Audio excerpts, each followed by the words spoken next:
So welcome back to Drinking It In. I'm your host, Chris Casara, and we are here to help you know more and drink better. Today we have another Sommversation for you.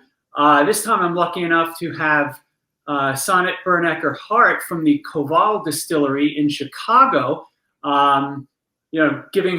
graciously giving some of her time for this little channel. And Koval being one of the the first distillery since Prohibition in Chicago, is one of my favorite U.S. distilleries. And they do a lot of unique things. And, I thought it would be good to have you on, for a conversation. And again, thank you so much for giving your time. And I know there's quite a path that you took to opening the distillery. So maybe give folks a little background on that. Oh, absolutely, Chris. And thank you so much for inviting me on and for that very kind introduction. Koval started the way many things do, with sort of a crossroads. I was pregnant with our first son. My husband and I were house hunting. This was in DC, in the DC area, around 2007. And, all the homes in our price category were a little... And we're trying to think, okay, do we really want to settle down? Because buying a home, quite frankly, you are settling down. Yeah. And so, we'd raised $30,000 or saved $30,000 to put in a down payment. And after one too many homes that we were not super excited about, and this was really right before the crash, so they were very expensive at that time. We said, maybe we want to actually do something completely different. Maybe we don't want to settle down here. Maybe, starting a family, we want to be closer to family. And so then we started thinking, okay, but what would that look like? Because I was a tenured professor. My husband was the deputy press secretary for the Austrian embassy.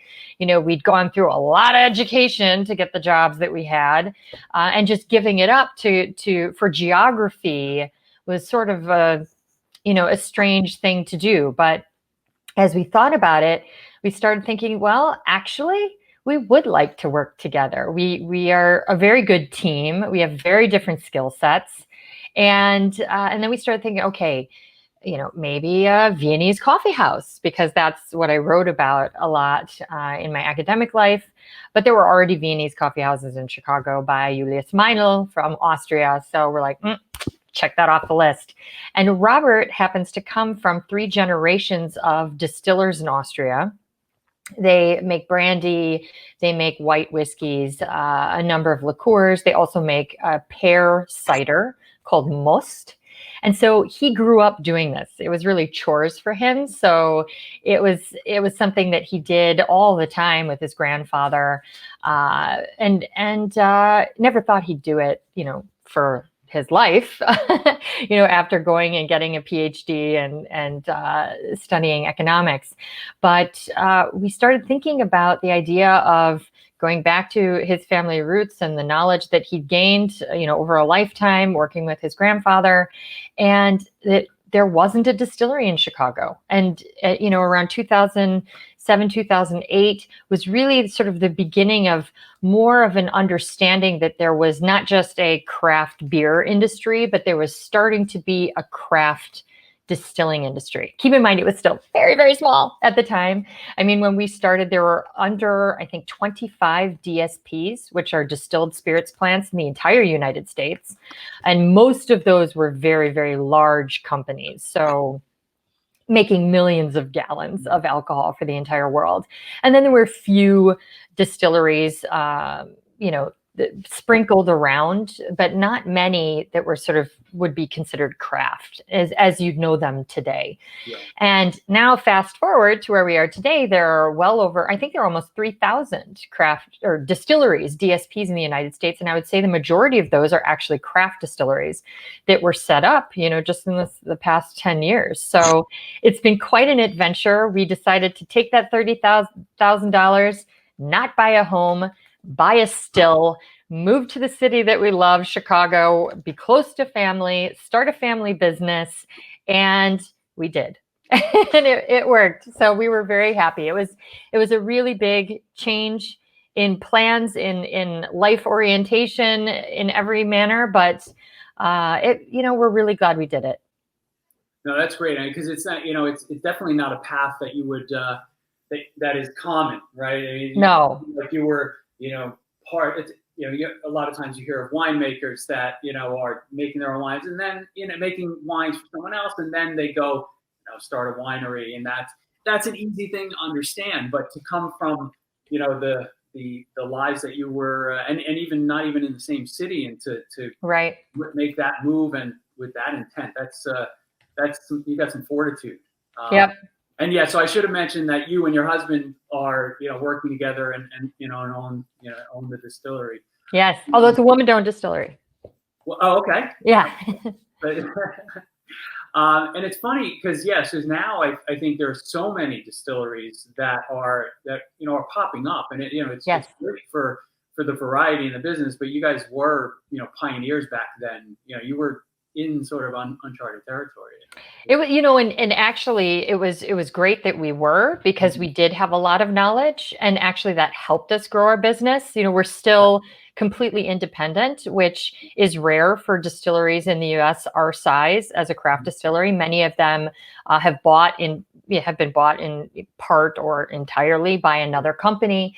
And the way that we were able to do that is actually by sharing our knowledge with others. So from the very beginning, we set up a consulting company called Kota Distilling Technologies, where we started educating people, exactly as you said, in how do you start a distillery in the United States? What do you need to consider? And we have since then, we've educated over 3,500 people in how to set up a distillery. We've done consulting for others, white labeling for others, set up about 200 distilleries all over the world, turnkey for other distillers, many of which have grown over the last 10 years and sold in part or in total to very large companies. And it's been exciting being a part of this industry, both, with this sort of bird's eye view as a consultant, seeing what everybody else is doing, helping them get set up, but also doing it ourselves, our own way, which is fun. That's awesome.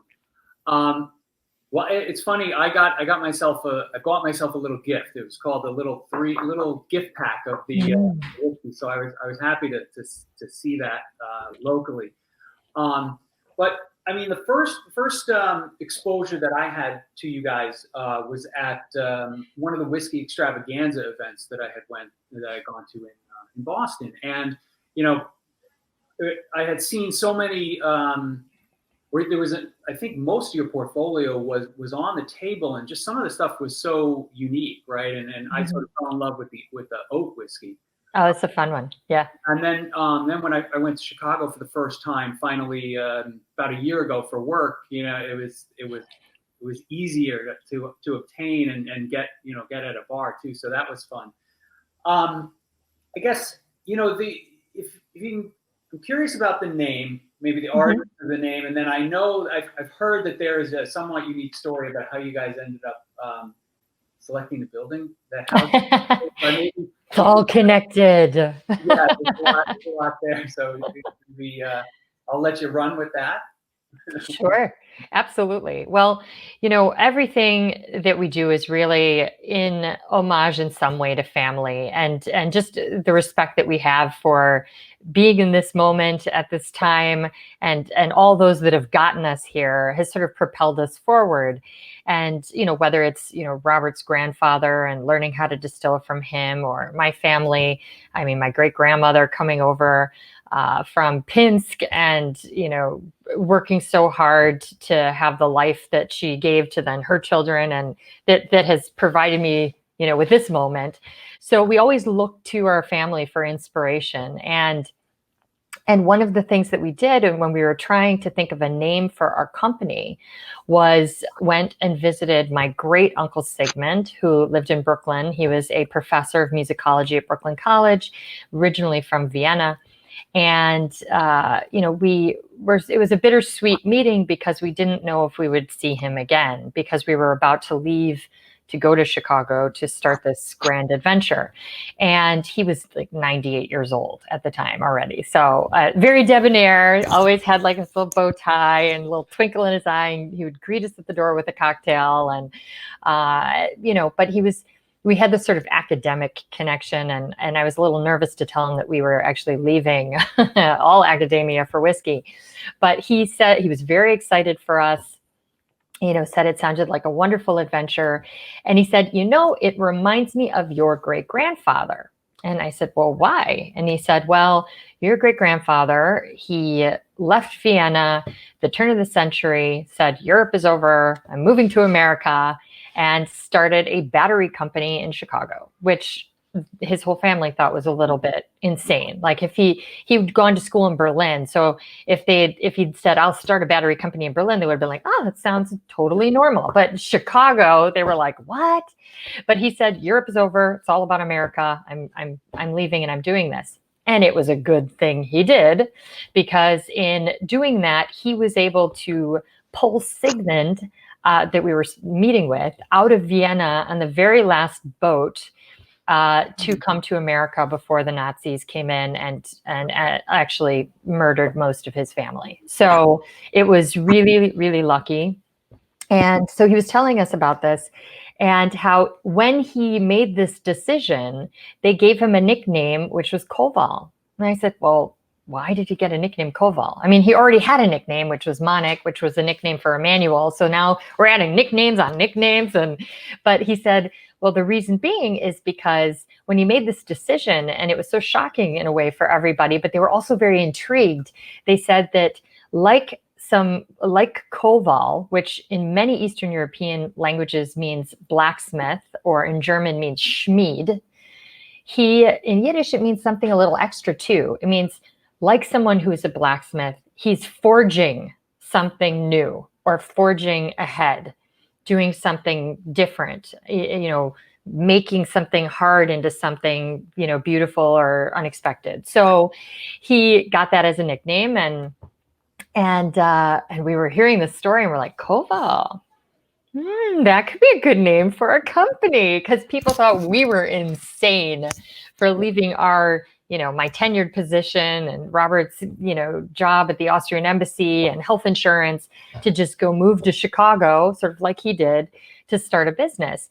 But it ended up, luckily working out. But so the name was sort of an homage to that sort of, desire to just do something different, forge something new. But it also actually honored both sides of the family, because Robert's grandfather's last name is Schmied, and he learned how to distill from him. So really, it brought it all together. So we thought it was a perfect name for our company. But there's as you intimated before, there's like a little extra to this that is really very bizarre and amazing to me. When, we grew out of our original facility, which is 5 blocks away from where our main production facility is today, we were looking all over the city. I think I saw 200 factories, in my hunt for a much larger factory. And, we ended up, a factory opened up, or half of a factory opened up just 5 blocks away from where we were originally. And we went to go look at it, and we walked in, and it was very big and it was somewhat expensive to rent. And we thought, can we actually do this? This is such a big step. I don't know if we can afford this. Maybe we should keep looking. Maybe we should get something in a cheaper area. But then there was one item in that factory, in that sort of empty warehouse factory. And it was a battery charger from Monik, my great grandfather's battery company that he started in Chicago, the KW Battery Company. And I was so shocked, because the company hasn't existed since the 70s. So this was really a relic, and just amazing that it was there. And on top of that, the landlord said, yeah, if you move in, you can have it. Because I was asking, I was like, how much is that battery charger there? He's like, you want it? And I said, sure. And he says, you can have it.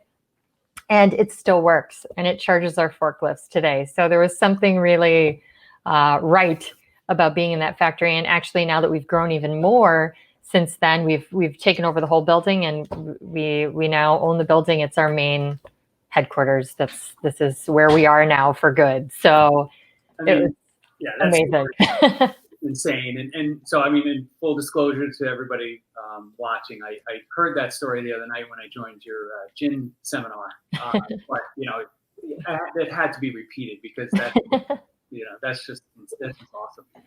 Thanks. Yeah. So I think, you know, the other thing, I guess one of the decisions that you guys made, or I'm assuming it was maybe from the beginning, but, you know, you're all it's all organic and kosher.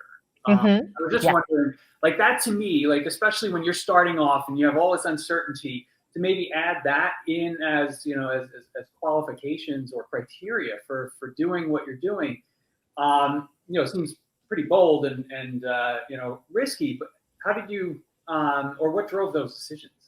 Absolutely. Well, a few things. You know, Robert's grandparents, they have a farm and everything is done organically. And we also felt that if we were going into agriculture, because ultimately the whiskey business is an agricultural business, that we could do our part to try and help with sustainable agriculture by supporting farmers who, you know, convert their fields to organic fields, which is a difficult process and it takes a long time.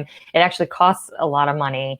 And so, you know, that was one of the things that we wanted to do and have sort of as a cornerstone of our identity as a brand, is that, you know, we are, it's important to support that. And it's been interesting because over the years, you know, other distilleries have also turned to organics, and it has made a huge difference in the farmer collective that we work with, because they've added more and more organic fields because of the demand, which is great. So it really has made a difference on that level.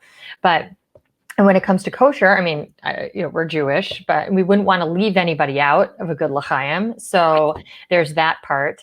But it's also about third-party oversight too. We care very much about transparency. We, you know, put the ingredients on our labels. People know what's in it. There's nothing artificial. There's no flavors. There's no colorings. And so having these two extra, you know, certifying bodies come in and make sure that we're doing what we say we're doing, we think is good for the consumer to know that, you know, we're willing to go through that. And it is a thing. I mean, the organic, they basically set up shop for like a week and go through all of your records, but kosher does it too. You know, when the OU comes in, they look at your records, they make sure that everything is an unbroken chain in a sense, just as the organic certifiers do, and that there's nothing going into the product in a sneaky way, you know. So we appreciate that we're able to, you know, show the consumers and our fans that we're willing to do that so that they have peace of mind. Cool. Yeah, I think I get a lot of the transparency aspect from, you know, listening to you talk, doing some research on you guys. And I think that is something that is more rare than, you know, commonplace, because, you know, there are some bottles where it just says, you know, distilled in Indiana. Right. Or produced in, not even distilled. Yeah. Oh yeah. There's that too. So I think, you know, I'm going to go back to the oats, the oat thing a little bit. So this 4 grain that I have here has, you know, oat, malted barley, rye, and wheat.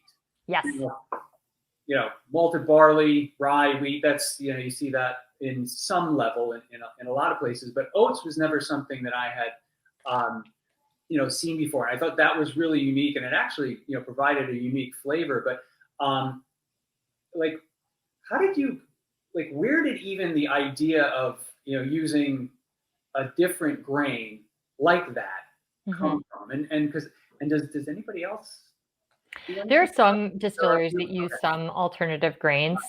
You know, the reason why we decided to go that route was twofold. I mean, when we were starting, we knew we would be competing, you know, with a lot of very well-established companies, and it was important for us to, if we were going to do this, if we were going to be all in and leave our careers and everything, we wanted to do things really well, but we also wanted to offer something different and exciting to the whiskey category. And we wanted to do it in two different ways. So one, we wanted to use different ingredients. So not the usual suspects, although we certainly use the usual suspects. Rye makes an appearance all over the place. And rye is one of, the sort of key grains for American whiskey. George Washington made a rye whiskey. So, that's been around in America for quite some time. But we wanted to use unique grains, alternative grains, because they create different flavor profiles. They taste different. They have a different mouthfeel. And so we wanted to do something that wasn't something that people would expect, that wasn't just another rye wheat whiskey, and not that those are bad, they're great. It's just there are so many of them. And so we wanted to offer a few unique, products that would be different for people to have on their own home shelf, that would have sort of a different flavor, a different, aroma. And so using those alternative grains was one way to do that. And they're also very fun to work with. So we work with millet a lot. That is actually one of the main grains in our bourbon. And millet is really a nice contrast to the corn. And it makes our bourbon taste very different than a lot of typical bourbons on the market. It really pushes the envelope of what a bourbon is, even though it is 100% legally a bourbon, but just by using the millet, it creates a very different flavor profile that appeals to people who may not have liked bourbon in the past, so offering something different was important to us, but also making something in a different way was also important to us. So Robert, as I said before, comes from a family of distillers. They primarily make brandies. And the way that you make brandy in Europe is sort of different than one would traditionally make whiskey in America, in that, when you distill something, it always comes out in three parts: the heads, the hearts, and the tails. Heads, not good, make you go blind and crazy. So hopefully nobody's using that. The heart cut is the purest ethanol portion of the distillate, and the tails are sort of the long ends, the fusel oils. Not bad for you in the same sense that the heads are, but they do by themselves taste and smell like a wet dog. So they offer good, interesting mouthfeel elements to them. They're nice and oily. So some people really like those after they're aged and they mellow over time. And then they can taste great. That being said, that is sort of traditional for American whiskey, is to take the heart cut and add some of the tails. And it's a flavor profile that people have become very used to, and it's much appreciated, obviously, because millions and millions of gallons are made that way, all the time and sent all over the world. But we wanted to do something differently because, we don't need to make millions of gallons. So for us, getting like a certain volume isn't as important. We wanted to focus on just the heart cut alone.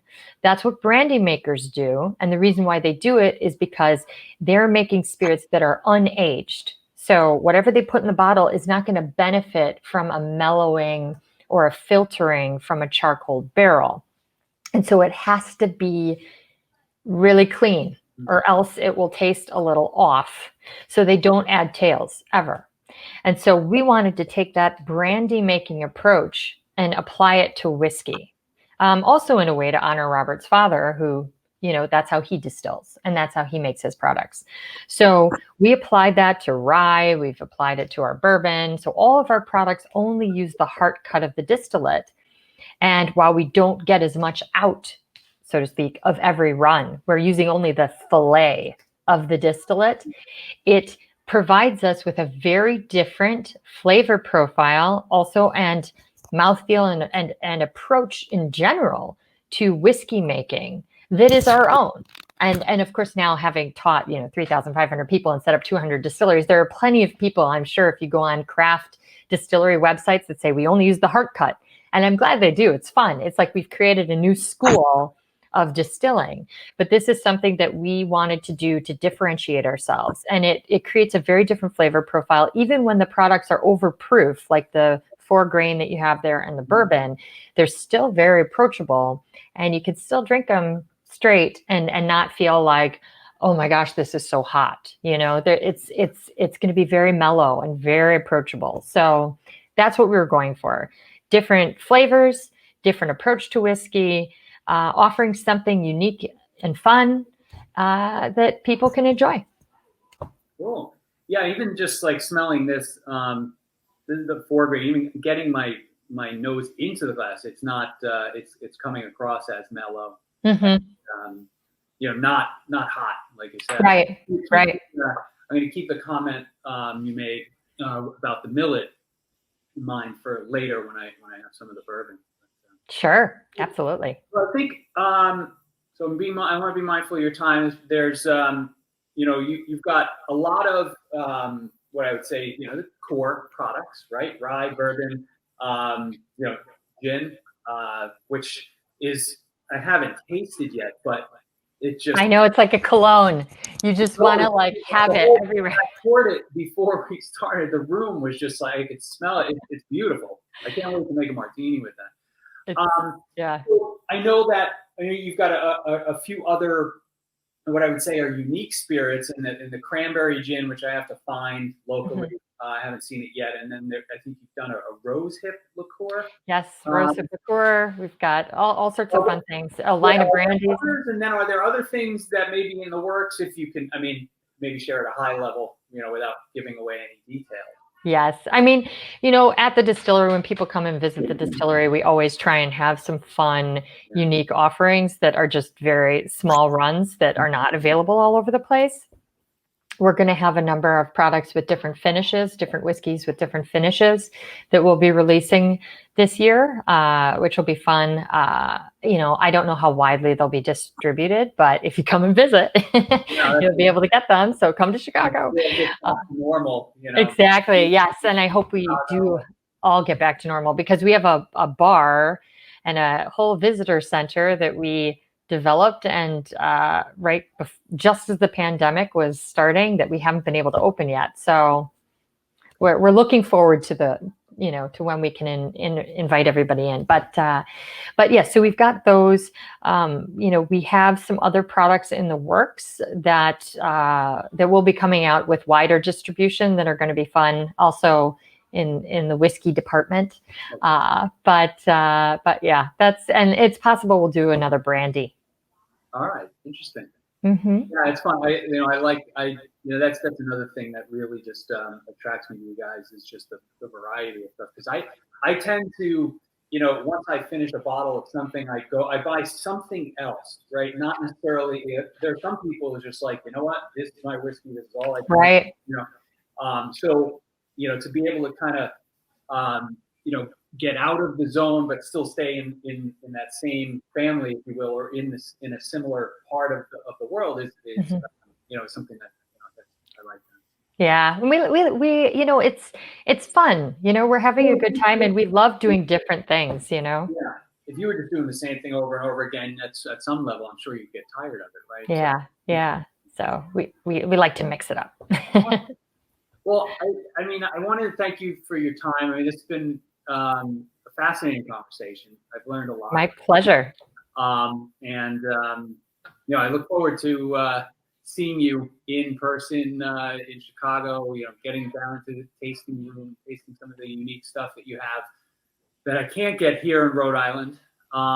Again, thanks again. I hope to see you soon. Absolutely. Thank you so much, Chris, and thank you for what you're doing for the industry. You're too kind. Absolutely. Have a lovely afternoon. You too. Cheers. Cheers. Yes. Yes. Cheers. Bye-bye. Bye.